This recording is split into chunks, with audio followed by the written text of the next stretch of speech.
Si por datos y cifras fuera, empresariado y sindicatos estarían celebrándolo todos los días. Las contrataciones crecen, aumentan los contratos indefinidos, se reduce la temporalidad, suben los salarios más bajos y esto incentiva el consumo. Y en Canarias las cifras de visitantes y de recaudación son casi excelentes. Sin embargo, no todo es tan bonito cuando se habla de money, de dinero.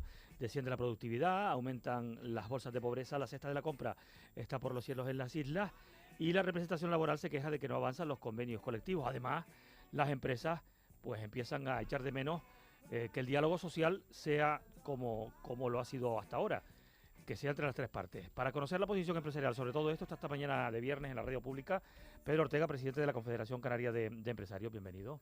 Bien, muchas gracias. Buenos días.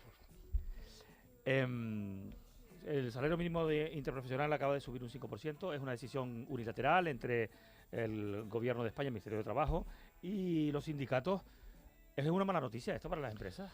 Bueno, yo creo que es una mala noticia para la economía en general y es una mala noticia para el diálogo social, porque además entendemos que se consuma lo que es la amenaza que se lanzó esta semana. O sea, cómo se pasa del 4 al 5 y se lanza antes de la negociación, antes de entrar a una negociación, de que si no se aceptan las condiciones se va a ir a ser más ambicioso. Claramente es una amenaza, un chantaje que se consuma. Y mire, la sensación que nos queda, y con dolor, es que el diálogo social, que es fruto del acuerdo de tres partes, y la que hay una parte que debe actuar de árbitro, tiene la camiseta del otro equipo.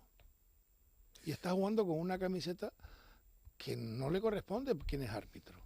¿Se refiere usted a la ministra? Yo me refiero a quien de las tres partes, hay una parte que somos los empresarios, hay una parte que son los trabajadores y hay otra parte que es la administración. Quien representa a la administración en este momento se está poniendo una camiseta que de parte no está actuando como un árbitro real. Porque, insisto, ¿cómo se puede ir a una negociación en la que se va a negociar y se va a acordar diciendo al principio, ya de entrada, que si no aceptan la negociación van a ser más ambiciosos y se va a llegar a más? Eso claramente es una amenaza. Pero es que además se comprueba que a los pocos días se amenaza. Le queda una sensación de que lo que se quería era romper el diálogo para poder adoptar las medidas que se quisiera. Desagradable. ¿Esto qué consecuencias desde su punto de vista va a tener? Usted ha dicho que es una mala noticia para las empresas, que es una mala noticia para la negociación, para el diálogo social y para la negociación colectiva incluso, pero a lo mejor es una buena noticia para los trabajadores, ¿o no? Bueno, yo digo, la sociedad en general. Mira, esta mañana me tomaba un café en un pueblo y el café costaba 1,10. Me costó 1,10. Y resulta que ese precio es el mismo que costaba el del año pasado. Y la empresa que lo estaba haciendo, o la que lo tomé, un pequeño bar de pueblo, pues resulta que se le ha subido las materias primas, se le ha subido la energía, se le han subido las cotizaciones de las sociales, se le ha subido todo y ha mantenido el precio. Bueno, evidentemente esta subida le hará subir más otra vez sus salarios y además lo estamos haciendo porque hacemos una media europea que en el caso de Canarias, si hiciéramos la media del salario de Canarias, estaríamos ya por encima del 70% del salario medio. Entonces, ¿qué ocurre? Que es que estamos haciendo menos competitiva a nuestra sociedad, estamos tensionando el sistema y estamos haciendo que las cosas sean, por un lado se dice, oiga, hay que contener los precios y para eso tomamos medidas y por otro lado añadimos más costes para que las empresas lo soporten. Yo creo que eso no es bueno. Mire, a nivel nacional, en estos años han desaparecido 72.000 pequeñas y medianas, pequeñas empresas, pequeños comercios. 72.000. Pero ese ritmo no es muy diferente o no es similar al de otras épocas, otros años. No, yo creo que no. La pequeña y la mediana empresa normal. No, yo creo que la pequeña empresa está sufriendo porque estas cosas donde más se pagan. Una pequeña empresa que tenga un solo trabajador y el autónomo que la lleva. Y se van a encontrar con una presión que van a tener que seguir subiendo y además más de lo que corresponde y lo que son capaces de absorber. Ha intentado mantener el precio del café, le comentaba el del bar, y lo va a tener que subir probablemente como consecuencia de que no puede dar o cerrar. Pues bueno, pues esa decisión en la que se van a encontrar muchos pequeños que hacer, si cerrar o seguir, se van a encontrar si seguimos haciendo en esta espiral de no tener en cuenta que este país está formado el 98, el 99% de su tejido empresarial son pequeñas y medianas empresas que no pueden soportar esto. Es cierto que ustedes ya advirtieron esta cuestión durante otras subidas del salario mínimo interprofesional. Entiendo que, supongo, que ustedes dirán, hombre, alguna vez acertaremos. Bueno, es que la primera vez colaboramos y estuvimos. Eso no es cierto. Y es que además en noviembre la COE propuso una propuesta encima de la mesa, en la que además se pidió algo que es de justicia. Es decir, si usted va a subir el 5% el salario mínimo y eso me afecta al contrato que yo tengo con la administración, déjeme también subir el contrato, el valor del contrato. Págueme lo que usted me está haciendo subir. O sea, en este caso la administración de forma unilateral decide subirlo, pues bueno, acepte usted que también debe subir. Nos escudamos en que hay que modificar la ley, en que hay que modificar. Bueno, pues mientras no se modifique, seamos comedidos. Aceptábamos un 3, se puede llegar a negociar, se dice, y en un plazo lo arreglamos. No, la cuestión es tajante. No se admite una cosa, no se admiten las bonificaciones tampoco al sector agrícola. Nos estamos diciendo que va a ser una carga para el sector agrícola, que se le haga una bonificación a las cotizaciones de las empresas. Tampoco se acepta. Oiga, algo falla. Algo falla. ¿Y qué falla? Falla el diálogo social. Y creo que se pierde el respeto, de verdad, al diálogo social. Y flaco favor le hacemos a quienes en el futuro van a estar dirigiendo política si ya no respetamos el diálogo desde ahora. Es que yo creo que esto es una cuestión de educación. ¿A qué se pueden agarrar ustedes? La patronal como, digamos, protesta o oposición, en fin, de escoramiento en este caso hacia lo contrario de lo que plantea el gobierno de manera unilateral. Yo es que todas las medidas de las que vamos hablando, mire, hablo el impuesto al plástico, se aplica el impuesto al plástico por el bien del planeta, pero mire, en una situación como el año pasado, que la situación era complicada, que veníamos, Italia, por ejemplo, aplazó la entrada un año o 2 años más tarde. Dice, bueno, pues es que no es el momento de aplicar la medida. Estando de acuerdo con la medida, lo que no podemos hacer en un momento que hay una inflación alta y que queremos luchar contra ella, es decir, aplicar medidas para que las empresas y las personas tengan menos disposición de dinero, subiendo el tipo de interés y al mismo tiempo subiendo costes que no controlamos, subiendo las cotizaciones de la seguridad social, aplicando impuestos nuevos. Eso no puede ser. Eso va contra el que las empresas tengan más capacidad de gastar, de invertir. Eso va en contra de que las personas, las familias tengan más capacidad de gastar y de invertir. Todo, porque al final, si suben los costos y suben los costes y suben los precios, al final estamos en una espiral en la que estamos actuando solamente en la parte de que todo cueste más para frenar el consumo. Y fíjese, es cierto que la economía se está ralentizando, es cierto. Es cierto que esa ralentización de la economía se da para las familias, que están gastando menos, y se está dando a las empresas, que están invirtiendo menos. Y eso lo estamos viendo mes a mes. Es cierto que no ha llegado la recesión anunciada, pero es cierto que la economía se va parando, se va paralizando. Oiga, cuando ocurra y nos encontremos en el punto cero, en el punto malo, pues ya veremos a ver a quién vamos a mirar como responsables y a quién se le va a pedir ayuda para que salga de esto. Porque los empresarios, las empresas, cuando se pidió ayuda, estuvo. Cuando se pidieron ayudas cuando se pidió vamos a llegar a lo del salario mínimo, entendimos, bueno, nos arrimamos el hombro. Pero lo que no puede ser que eso se convierta en un continuo irnos de Madrid.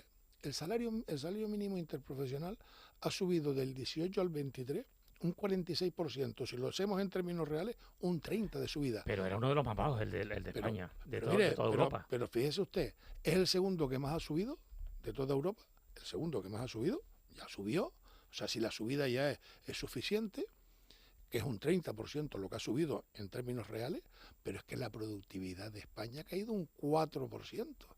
Cuando en el resto de Europa ha crecido un 3%. Es decir, tenemos por un lado que estamos actuando sobre factores que reducen la competitividad, estamos fomentando o alimentando algo que es, por otro lado, la pérdida de productividad. Algo falla.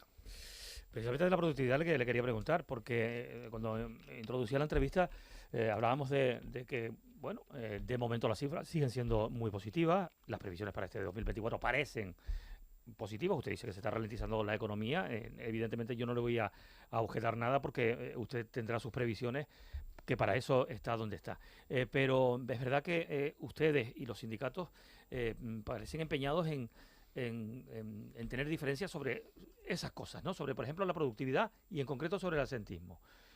¿Cómo son capaces ustedes y los sindicatos de tener tantas diferencias cuando las cosas parecen estar bien? No, mire, datos objetivos.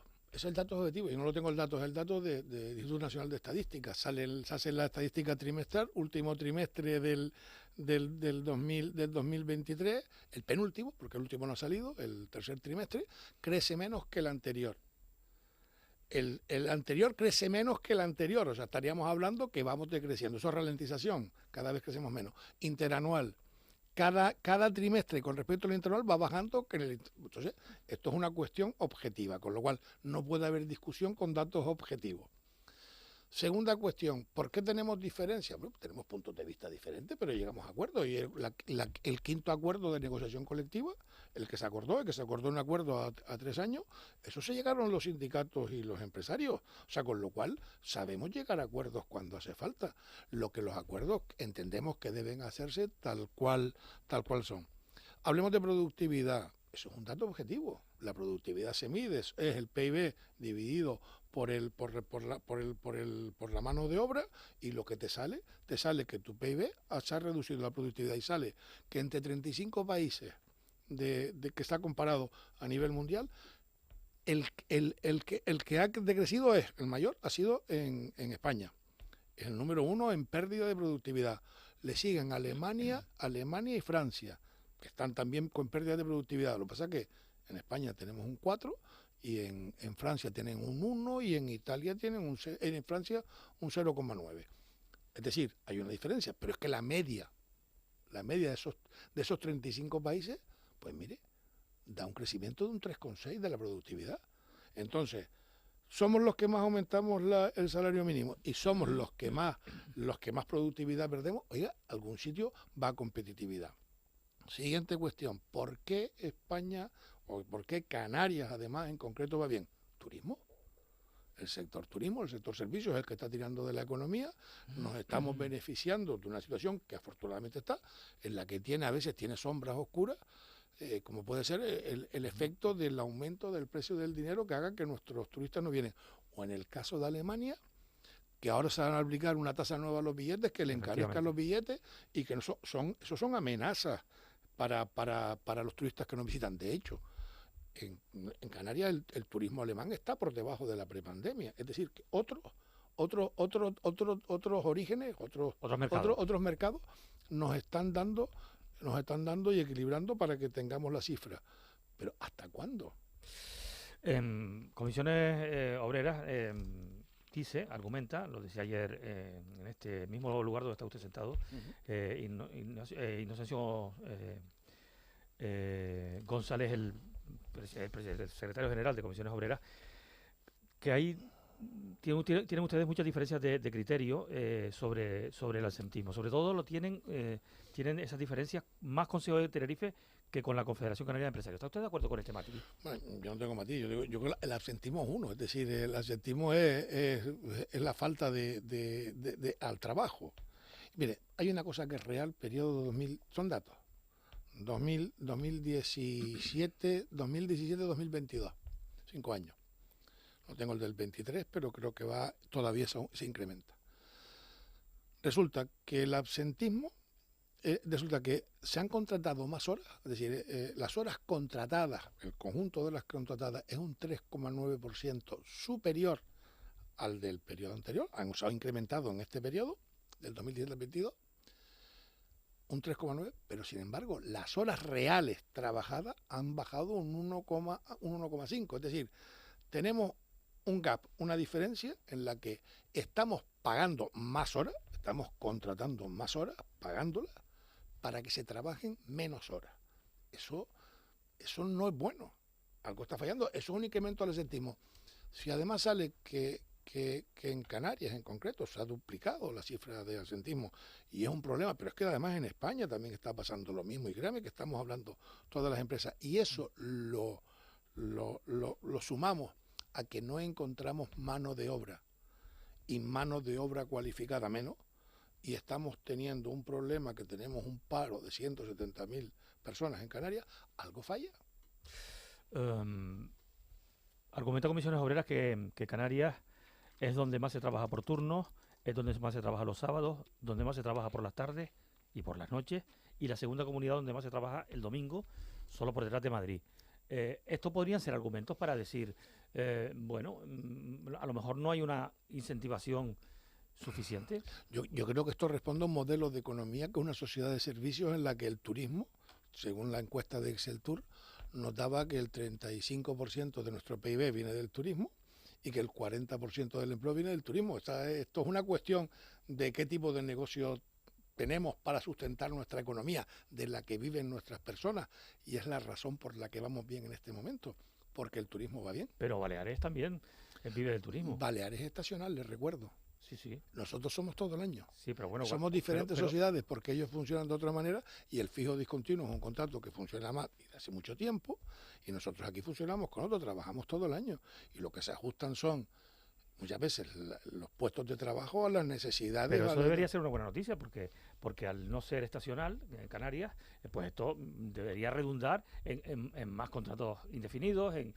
mejores condiciones laborales. Yo creo que ya los contratos hoy son indefinidos. Sí, sí, claro. Es decir, ya hoy no hay tutía, o sea, estos son contratos indefinidos. Sí, sí. O sea, ese debate ya, digamos que lo hemos sacado de la mesa de discusión.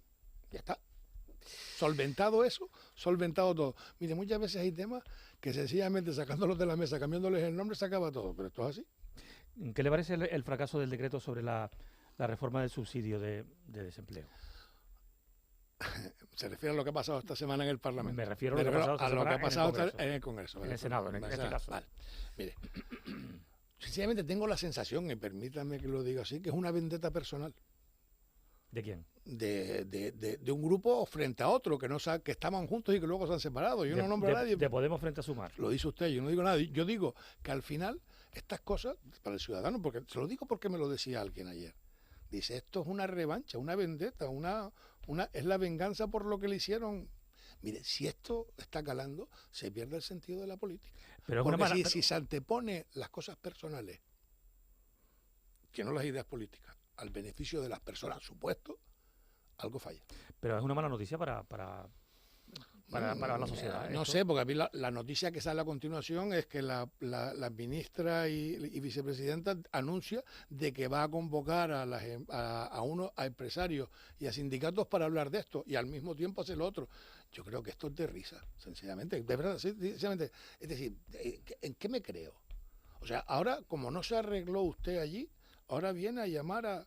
No lo entiendo, es que no entiendo nada. Y entiendo que hay que sentarse a hablar. Porque ese es el principio que tenemos que tener. Y créame que los empresarios lo que sabemos es que tenemos que sentarnos a hablar, siempre. ¿Pero qué le parece a usted esa reforma del subsidio de desempleo? No, hasta que no nos vengan y nos digan, eso no salió, lo que no salió no se puede opinar, tengo un acto y vamos a esperar a ver de qué quieren hablar ahora. Bueno, cambiamos de asunto. Usted pidió en el almuerzo de Navidad, ese que celebra con empresarios y también con periodistas, estabilidad política y seguridad jurídica para el nuevo año. ¿No hay ninguna de esas dos cosas en este momento? Yo creo que la seguridad jurídica para muchos proyectos está en duda y está cuestionada por muchas cosas y aquí se inventan impuestos en un determinado momento y además se hacen cosas con efectos retroactivos y no se respeta el diálogo social, con lo cual hay inseguridad. Y esto es así, esto es una cuestión en la que la inversión, si el dinero está caro, si la economía se ralentiza y no existe, no está. Y estabilidad política, oiga, ¿qué le tengo que decir de esta semana? Pero bueno, usted me habla. Yo creo que esta semana ha sido un ejemplo claro de lo que es, de la situación que tenemos. O sea, se han llevado 3 grandes decretos, uno no ha salido. Que es el que habíamos hablado ahora. Algunos de ellos han salido, según cuentan, a última hora, con unos acuerdos que desconozco. Pero, hombre, yo creo que la sensación que tenemos todos es de que esto está y de que esta legislatura va a ser muy complicada. Le decía que le hago el matiz, que estamos hablando a nivel nacional. En Canarias las cosas sí están funcionando, parece, de manera diferente. Hay una buena relación entre ustedes y el gobierno y también los sindicatos. Quiero decir, el diálogo social aquí sí que está funcionando de otra manera. En ese sentido, ¿qué reclamaría usted para mejorar, porque todo es mejorable, esa seguridad jurídica y esa estabilidad política, si es que hay que mejorarla todavía más en Canarias? Yo utilizaría más el diálogo real entre las partes y pensar en el beneficio común. Yo creo que aquí todos tenemos que pensar en el beneficio común. Mire, respetar a las empresas y el acuerdo con las empresas significa respetar a alguien que genera riqueza y empleo en nuestra tierra. Y cuando digo nuestra tierra me vale para España. O sea, si no se cuenta con las empresas para hacer las cosas, mal vamos. nosotros defendemos, y lo venimos defendiendo, la colaboración público-privada como un elemento clave en la que cual satisfacer las necesidades que tienen la ciudadanía y que debe administrarlas políticamente, debe buscar quien lo haga de forma eficiente, de forma eficaz y de forma de acuerdo. Eso es lo que creemos. Y en todo momento lo que estamos viendo es que eso, que para nosotros debe ser el mantra, debe ser la forma de actuar, para otros se convierte en una cuestión a abolir, a acabar. Mire, salen las autobajas el otro día. Sí, sin una idea, un brindis al sol. Se intenta trasladar una medida que hubo en la pandemia, en una ocasión especial, en una coyuntura muy especial, se quiere trasladar a otra coyuntura, como es una epidemia de la gripe que hay ahora, para convertirlo en una medida estructural. Y no se plantean, por ejemplo, el reforzar los sistemas de atención primaria. No se plantean que las mutuas puedan ayudar para descargar el sistema sanitario. Y se plantean además que es más fácil decir que no vaya la persona, sino que se autobaje y que esa persona no tenga derecho a ver a un médico para que le diga al médico si está bien o mal. Es que no lo entiendo. Yo creo que estamos yendo por sitios que es buscando una solución fácil. Me quito el problema de encima. Ya no existe el problema porque la gente se coge su baja. Como además tampoco tienen que comunicar nada a las empresas, pues ya las empresas verán cómo se las arreglan, pero las empresas cuando quieren buscar gente para que ocupe el puesto que esa persona no tiene, no encuentran mano de obra para hacerlo. No es esto complicado de resolver, no es complicarle la vida a la empresa. Yo le voy, ya no hablamos de una gran empresa, de una pequeña empresa con 2, 3 trabajadores. Pero la saturación de los centros de salud, de las urgencias, de los centros de salud, la atención primaria y de los hospitales es una evidencia, y eso se ha ido a más durante todo el tiempo, y también se han reforzado, por lo menos eso dicen en las diferentes autonomías, no solamente en Canarias, se han reforzado eso, y no es suficiente. ¿Y por qué para ciertas cosas no se utilizan también los servicios privados de las mutuas, por ejemplo, que son público-privadas, para que también descarguen el sistema? No se pide ayuda en momentos coyunturales. ¿Por qué no se busca un mecanismo para que tengas un refuerzo en esos momentos? Es que, de verdad, lo fácil es decir, bueno, que ya pues, las personas no van y se acabó el problema. Mire, en Canarias la gente llama por teléfono. O sea, la siguiente fase es ya no, mire, no, y después ¿por qué en 3 días y por qué no 5? Si una gripe dura 7 días o 5 días o 7 días. Es que al final estamos entrando en una espiral que a donde nos lleva a un sitio complicado.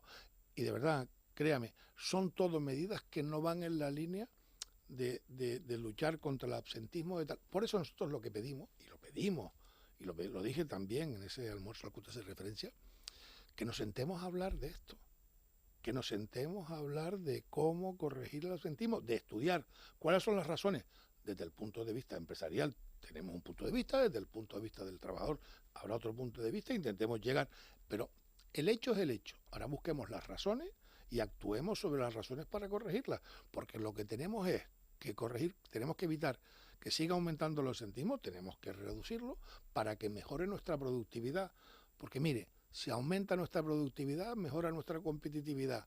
Si mejora nuestra competitividad, podemos generar riqueza y empleo. Si hacemos esto, tendremos una Canarias más sostenible. Pero ¿ustedes creen que todo este tema del absentismo es una cuestión que tienen que resolver los sindicatos?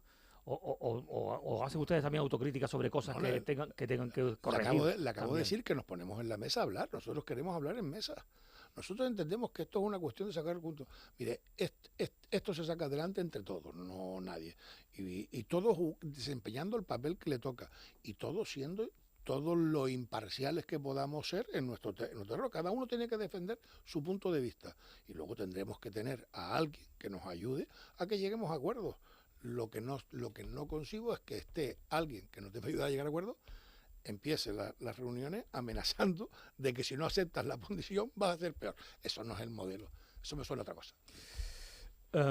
La ley que regula el alquiler vacacional sabe que Canarias está promoviendo ese texto normativo. De alguna forma no hay todavía ni siquiera un borrador, pero sí se ha hablado, yo creo que de manera abundante. Hay datos que ya dicen que hay más casas vacacionales que apartamentos, lo que en Gran Canaria sería un fenómeno perverso, porque el modelo típico de la isla de Gran Canaria, también en Tenerife, pero sobre todo en Gran Canaria, es el del el sistema de los apartamentos.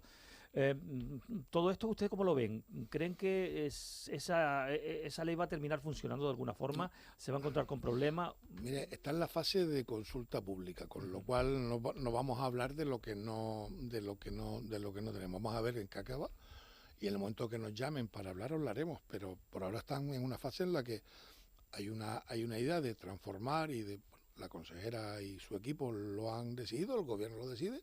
Nosotros esperamos a que nos convoquen y nos pasen y nos pidan información para poder opinar. Pero ¿le parece factible que encontrar soluciones? Le cambio la pregunta. ¿Cree que hay que regular realmente esto? Bueno, ustedes, como no son partidarios de muchas regulaciones, por no, nosotros somos partidarios de regular lo que haya que regular. En este caso, si hay un problema, habrá que ver primero cuál es el problema y qué soluciones tiene. Y si la única solución que tiene es regular, será esa. Y si hay otra, es que no lo sé. Se ha sacado una consulta pública. La consulta pública pues tiene que responder la administración de eso, y ya veremos en qué quedan de las ideas que se tienen. Pues en el momento que nos pidan consulta, nosotros podremos opinar. Hasta ahora no tenemos nada. ¿Qué es más problema, que el alquiler vacacional o que realmente no haya vivienda? Mira, el mayor problema que tenemos es si no somos capaces de generar riqueza y empleo. Con lo cual, cualquier decisión que se haya que tomar tiene que ser en la línea de seguir generando riqueza y empleo y permitiendo que tengamos una Canarias sostenible. Pero, ¿qué es más problema? ¿El alquiler vacacional o la vivienda? No, ¿qué es más problema? No, el problema es que la gente tiene derecho a vivienda, está claro. Si no se encuentran viviendas, mira, hay un problema que nos ocurre en ciertas islas, que no se encuentran trabajadores, no se encuentran trabajadores porque no hay vivienda para los trabajadores. Es decir, y esto es un problema también de territorio por eso habrá que ver cuáles son las medidas y qué soluciones hay en cada caso. Vamos a ver, no es lo mismo lo que ocurre en El Hierro que lo que ocurre en una isla como Lanzarote o Fuerteventura. No es lo mismo lo de La Gomera, no es lo mismo. Ni es lo mismo la orografía del terreno, ni es lo mismo el modelo económico, ni es lo mismo el paisaje, ni es lo mismo el espacio donde se puede construir, ni es lo mismo el problema del agua en un sitio que en otro. O sea, que es que cada caso habrá que verlo, y para eso están trabajando. La regulación es la que se anuncia, pero también se ha hablado ampliamente, bueno, y ya sabe que incluso a nivel nacional ya hay una normativa de también regular el acceso a la vivienda. ¿Eso usted lo ve distinto, lo ve igual de bien? Es que no sé cada caso, porque hay diferentes casos, hay donde se ha limitado el precio de alquiler, habrá que ver de qué forma se hace y podremos opinar cuando veamos cómo se hace. Lo que sí que queremos es que quien necesite vivienda la tenga, que el turismo tenga su negocio. Mira, hay hoteles, hay apartamentos y hay de vacaciones, pero habrá que buscar cuál es el equilibrio entre todos. En las previsiones para 2024, usted dice que teme por una ralentización que se está produciendo, por los datos que usted... Temo no, se está produciendo. Es real, porque no está subiendo pues de ninguna manera la economía, pero yo le pregunto, un titular, 2024 se va a cerrar al menos con números positivos. Bueno, en principio la idea es que sí, y además con el turismo que tenemos, lo que es cierto que será un crecimiento menor del que estamos. Tengamos en cuenta que en el 2022 la última revisión nos dio un crecimiento de un 9,2. La previsión que estaba para el 23 es de un 3, y la previsión para el año que viene, y nosotros estamos por encima de lo que está la media europea. Y dígame, cuando nosotros dependemos del turismo, gran parte de nuestro resultado va a depender de qué ocurra en los países, en los mercados que vienen a Canarias. Está claro. Pedro Ortega, presidente de la Confederación Canaria de Empresarios. Muchas gracias por venir a la Radio Pública. Gracias a ustedes por invitarme. Buenos días.